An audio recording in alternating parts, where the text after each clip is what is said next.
Friends, பலாப்பழம் பலா சூப்பராக இருக்கும். ஸ்வீட்ஸ் ரொம்ப ரொம்ப ஸ்வீட்டாக இருக்கும் ஃப்ரெண்ட்ஸ். இங்கே பலாப்பழம்லாம் சிவன் கோயில், அருமையான கோயில். கீழே ஒரு கோயில் பார்த்தீங்க இல்லைங்களா? இது மேலே கீழே இருந்தது அம்மன் கோயில், இது வந்து சிவன் கோயில். இங்கெல்லாம் யாரும் வரமாட்டாங்க ஃப்ரெண்ட். மாதத்துக்கு ஒரு முறை வந்தாலே பெரிய விஷயம்.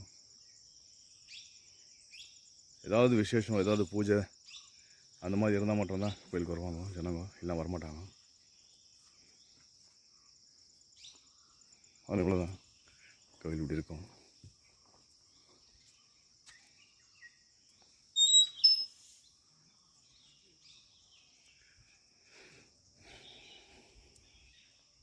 வரும் ஃப்ரெண்ட்ஸ். நந்தி, அங்கே ஒரு கிணறு, இங்கே வந்து துளசி மரம், நல்லா இருக்கும் ஃப்ரெண்ட். கிணறு இங்கே போட்டுக்கிறாங்க பாருங்கள் ட்ராக்கு. இது பிரகாரமாக தான் நடுக்கணும். ஸோ சில பேர் தெரியாது, அதுக்காக அந்த ட்ராக் பண்ணியிருக்கிறது.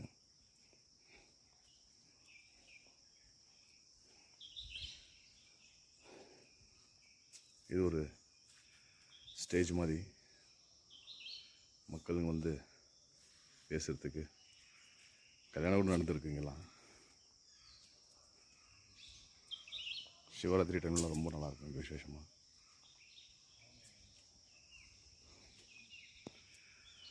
ஃபுல் அண்ட் ஃபுல் இயற்கை தான் ஃப்ரெண்ட்ஸ். டேங்கு,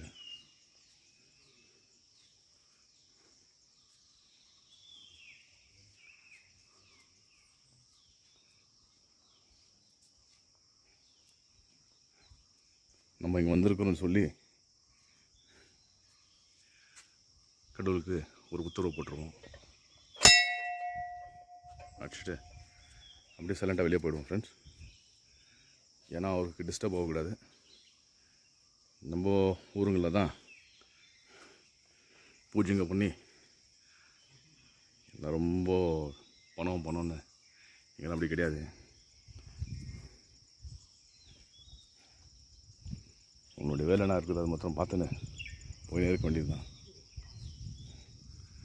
யாரையும் கண்டுக்க மாட்டாங்க. அவங்க வேலையில் ரொம்ப பிஸியாக இருப்பாங்க.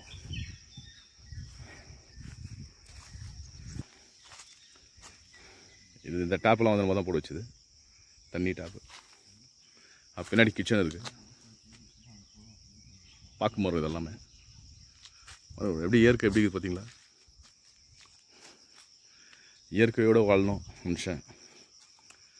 பொய் பித்தலாட்டம்லாம் இருக்கக்கூடாது.